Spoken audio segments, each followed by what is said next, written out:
We're back in the final segment of our program, the platform this evening, and we are getting some inspirational words from Ona Brown. She is really coaching a whole lot of people this time of the year to move ahead, how to move forward in 2015. I wanted to talk about victimhood, and the point that I wish to make is that there are a whole lot of people who are trapped in situations because they themselves are victims. They have been victimized from infancy, and they have been shaped in a particular way that they have come to hate themselves, talking about self-hatred. And because they are victims, they go out and victimize people. Right. And so when we look at that, it comes back to us learning how to forgive. I think forgiveness is so powerful. I'm so inspired by people like the Honorable Nelson Mandela, who was able to, even though he was a prisoner for 27 years, to go from prisoner to president and not have any bitterness in his heart, and to release what was done to him. But I have to understand, I know that as I'm coaching and working with people that have that type of victim mentality, because it is a mentality, the biggest challenge that we have when working through that process is to get them to understand that they can go from a victim to a victor. It is a process, and the question is, are you willing to let go of that pattern? Because oftentimes, as we said, humans are creatures of behavior patterns. So this person did this to me, that person did this to me, the society, the government, all these things are being done to you. And so there's a huge shift when you can realize, wait a minute, things are not being done to me. Life is not doing things to me. Life is happening for me. And when I start to realize life is happening for me, and I can let go of who I've been for who I can become. There's another thing that Dad always says that I love. It says, let go or be dragged. Some of us are holding on to everything that's been done to us in such a powerful way that we're not able to be present to all the blessings that are around us, all the resources, all the information. You all are living in paradise down here. It doesn't make any sense how beautiful it is. To wake up to beauty every single day, that's half the battle. Now all I have to do is figure out what else I want to do with my life, because I'm already in paradise. Yes, absolutely. Well, a good line. Yeah. You know, you have a fantastic way of manipulating situation and manipulating the language as well to get your point out. And that is what I guess good trainers do, good coaches do. Communication is extremely important. Yes, it is. And there are a whole lot of people who lack the communicative skills Yes. in order to achieve what they want to achieve, Yes. or to get out of situations, or even to allay fears of people, and to resolve conflicts. Definitely. So let's talk about the power of communication. Let's talk about that. You are in my alley now. I love this. I have a training that I do in Atlanta, Georgia, and sometimes in Florida called Command the Stage. And we have people that have come from all over to come to this training. And the beautiful thing about Command the Stage is that it's not necessarily for just someone who wants to speak, because there are various stages in life. If you are looking to get a promotion, that's a stage. If you are looking for someone to actually invest in your business, or your vision, or your entrepreneurship, that's a stage. If you would like to be able to have harmonious relationships with those that you love the most, that's a stage. Or you're trying to convince someone as to why they need to marry you and not one of these other 7 billion people on the planet, that's a stage. So being able to command the stage and understand who you are in that place, that's your place of power.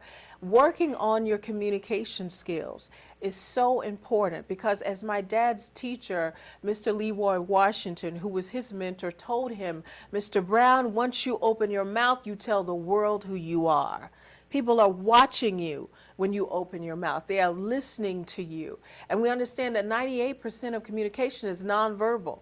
So then it goes back to, how do you believe, what do you believe about yourself? How are you showing up in life? And how do people see you? Because then it goes to how you're actually expressing yourself behind the words and who you are behind the words. And that's why it's not just about sometimes what people say or how they say it. It's the space they come from. When you're speaking and you can come from a place of heart to heart instead of mind to mind. And you don't have to impress everyone and let everyone know how brilliant you are and all the degrees that you have, but you are just coming from your sincere place of truth, and you're communicating to connect and not to impress. That's another place that we get to grow into, and that takes work. It doesn't just happen for us. So oftentimes we don't understand that this thing called life is a gift, and what we do with our life is our contribution to this world. So we owe it to ourselves to continue to stretch, to grow, to evolve. I mean, when we were little kids, all we could think about when we was 9 is, when will I get to be 10? And then when we got to 10, all we wanted was to be 11. You know, as you spoke, I'm thinking of the number of young men in our country who have gotten themselves in trouble, who ran afoul of the law because of their inability to communicate effectively, because of their tone, T-O-N-E. Yes. As a coach, we need to speak to people who are going to come in contact with these young men and women who do not understand tone of speech. Yes. And who are quarrelsome. Yes. You know, I had people ask me sometimes, Ona, what's one of your most memorable speaking engagements? And there's two. I'll tell you the other one later, but the first one is when I spoke at a prison in Miami, Florida.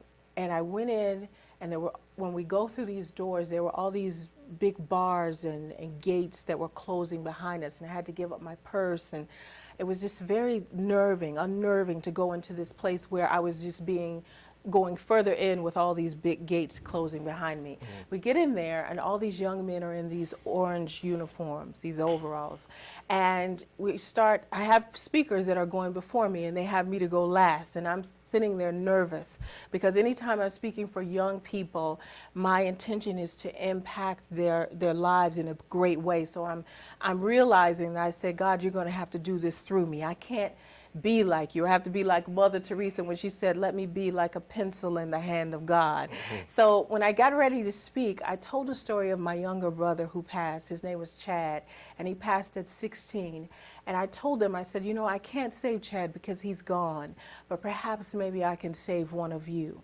And I just spoke from my heart about some simple things that they could do to make their lives better, taking advantage of the time that they had to read, taking advantage of the time that they had to imagine what they would do once they got released, and to come up with their master plan, and all these different things. And when I finished, a young man stood up and said, you know, if I had heard you before I got here, perhaps I would never have been here. He said, because you came in here and you spoke with us, not at us, and you didn't insult us. And you didn't speak down to us as if we were less than a human being or less than something special. You inspired me today, and I thank you for that. And I had dreams about those young men for weeks later, and realized that I needed to do more work to actually get to a young person so that they wouldn't have to get in that situation. And so that's what we have to look at as our tone. We have to remember that all of us are just a couple of steps away from doing something wrong. None of us are perfect. All of us have made mistakes. Some of us have been caught, and some of us have not. And all of us have the ability to fall short. So the question becomes, how can I come from love when we are talking to them, and encourage them and uplift them and help them to recognize just the greatness inside of them. When they see that, that's the type of training we do in round circles with young people so that they can begin to understand that once you have it inside of you, that you have greatness in you, no one can take that away from you. But if I tell you you have greatness, you may or may not believe me. But if I can take you through a process in which you get that insight and that revelation for yourself, then it becomes a part of who you are. What makes a good quality life? I think having the ability to be in the moment. I think oftentimes in this society we are missing the moment because we're so caught up in the past and we're so worried about the future. And we don't understand what it takes to be our magnificent self. And so coming to a life that you can fall in love with, I have a body of work called How to Fall in Love with Your Life. It takes us really learning the things that are our smile makers. I call smile makers anything that gives you joy. I love the ocean. I love to dance. I love music. I love laughter. I love learning. I've just been learning sitting here in this session with you. How poised you are, how classy you are, and how you come with such confidence. I said, I want more confidence like that. And so, flattery will get you everywhere. And truth will too. Yes, absolutely. So I think life is about us learning and celebrating the moment, creating special moments, and building each and every day as if it were our last. You know, this was very challenging for me to come here. When the plane landed, I shedded tears because I couldn't believe I wasn't going to be able to spend time with Uncle Miles and Aunt Ruth Ann. And that was the last time I was here. I had dinner with them at their home. And what I feel is it's a command for us to continue the work and to not take life for granted or take a moment or a day for granted. Because every moment that we have breath in our lungs, it's an opportunity to do something great and to have more life that we actually have the ability to create. There are a good number of young people who are driven by dollars and cents. They're driven by money. Yes. What drives you? What drives me is making a difference in people's lives. And I do believe that impact drives income. I used to be this person that did not want to have anything to do with making large sums of money because I never wanted to be a materialistic woman. And then I realized in order to have a decent living, a good living, you got to have some money. Yes, absolutely. And I realized that money doesn't change you, it just makes you more of who you are.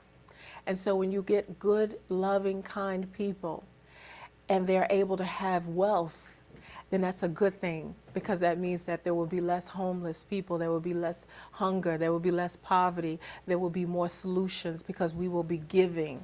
And givers are beautiful. You know, there's two types of people in the world, givers and takers. The takers sometimes eat better, but the givers always sleep better. You're a powerful woman. You are a tremendous source of inspiration and you have a wealth of knowledge, so you are extremely wealthy. Thank you. I received that. Thank you for being here today. Thank you. It's been an honor. And I wish for you a more productive year. I know that you have been productive all over the world. Yes. And so we wish that you become even more productive. I look forward to that. I receive that, and that is going to happen. Yes. And we're going to do some things together, hopefully. I hope so. Yes. Thank you so very much. Thank you. Thank you. Thanks for being here today. Thank you for watching and listening to our program today, and I believe that you've been inspired for 2015. Have a happy new year. Good evening, everyone.